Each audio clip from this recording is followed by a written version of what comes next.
What's up, guys? Frugal BC got some Algorand news for you today. A lot of cool stuff. We got Algorand partnering with the Nigerian Plateau State. We're going to look at more about what that actually is. Dillo partnering with the United Nations Development Program. Para announcing some new features. Big update there. A new 2024 roadmap for Vestige, which is we got on the background right here. You can see it there. And we're going to learn a little bit more about Tinyman governance and the token that is going to accompany that. So look out for all that today on today's Frugal BC. By the way, if you like these videos, if you wouldn't mind hitting the like button and gently press that subscribe button. You don't have to smash it. It works just fine if you just press it gently. And big shout out to non-fungible domains. We're a big fan of that on this channel. If you want to get that .algo address for your address instead of their very long, complicated letters and numbers, non-fungible domains is the place to do it in the description below. And we are brought to you by Fractal Monsters, a play-to-earn game on the Algorand blockchain. You can play it for free or buy one of the NFTs to get more out of it. And it's kind of like Tamagotchi and Pokemon. So if you like that kind of stuff, a little bit of Smash Brothers thrown in there too. If you like that stuff, go check it out in the description below. But let's get to the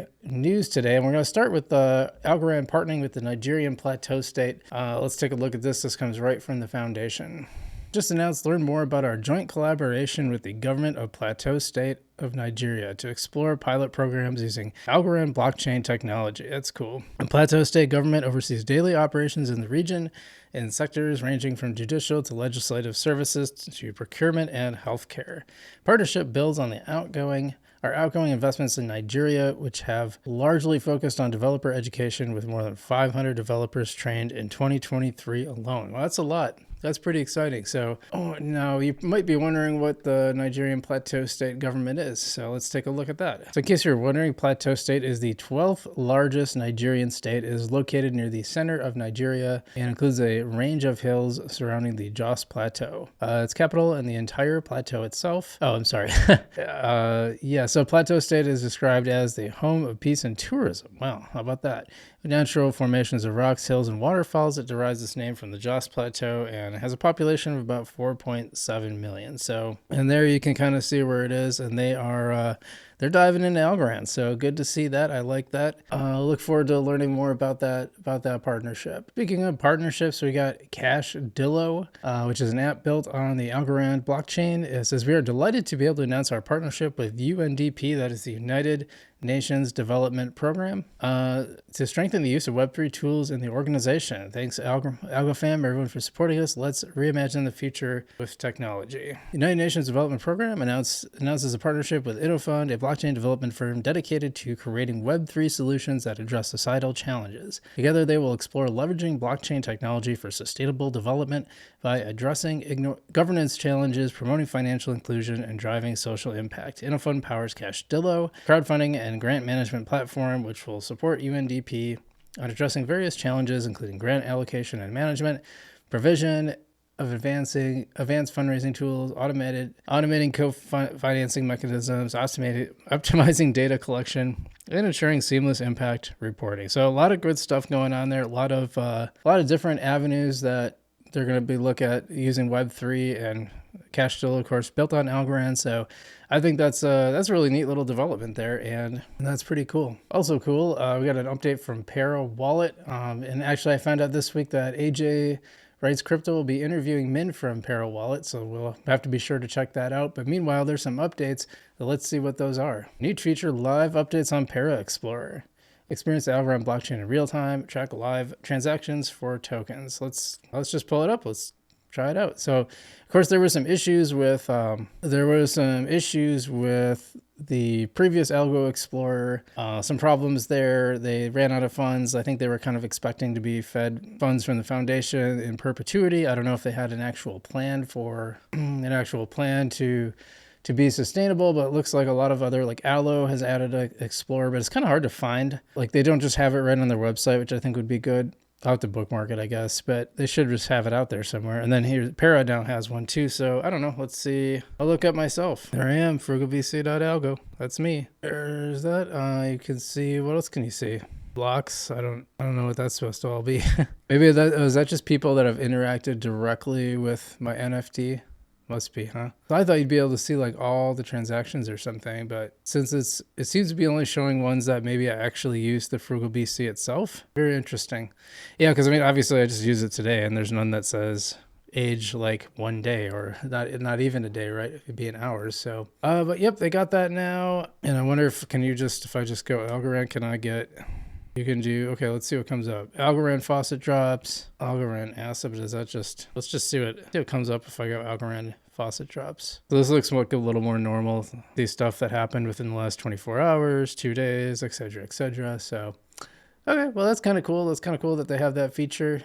Another thing that's kind of cool is we got a new roadmap for Vestige. Now Vestige, I usually have it on behind me. I got it set to the Algorand chart, and you can see that we've been going up a little bit. We've been over 20 cents, holding pretty steady, like actually up a little higher, 21, 22, almost 22 cents until we came back down to the 20s, but we seem to be slowly step laddering our way up as Bitcoin soars. And usually, yeah, like I said, I usually have Vestige behind me. You can use the swaps are supposed to be some of the cheapest swaps you can do. I still use Tiny Man mostly for convenience, but I like their charts, and I try to pay attention to that. So anyway, they got a new roadmap, so let's check that out, huh? What's in store for 2024? I had to rhyme. Okay, that's fine. It's coming 2024. The team behind Vestige.fi has been working nonstop on updates and new releases. This is what to expect over the next 12 months. Decentralized lending platform, the opportunity to borrow and lend ASAs peer-to-peer. Kind of interesting. Chain UI, the decentralized front-end development kit. Interesting. TameQuest, further updates to the buildable gaming winner. What do they have to do with I didn't know they were involved with TameQuest. And people ask, which of these developments are you most excited for and why? Let us know in the comments below. We're going to take a look, but I remember exactly. Battle Tame and Stage Creatures with the 16-player gauntlet. Oh, yeah, that's right. Yeah, by the way, can people stop making like Pokemon-style games? I'm getting a little... But there's enough of them, I think, right? Like, it just seems like another critter battler, I guess. But I don't know. Sounds like people think it's pretty cool. So, yeah, this one says, had a great time with TameQuest. Excited for Chain UI. Let's see if there's anything that's...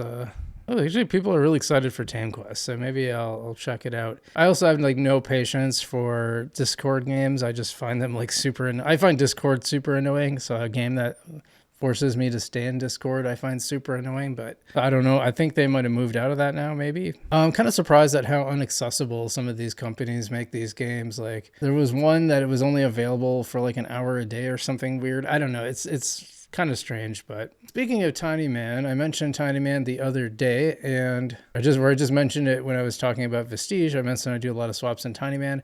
Right now it's the DeFi platform of choice for me. It's the one I use the most. They got something coming up, Tiny Governance and Token. So at Tiny Man, we're busy building a hub for democratic decision making. Tiny Governance and Token will be the go-to for proposing and voting on our platform's future. We're also crafting the governance forum, a dedicated space for you to debate and give feedback. I think they talk a little more. No, they don't. No, they don't. But let's see. Michael, very excited. Expect is very excited.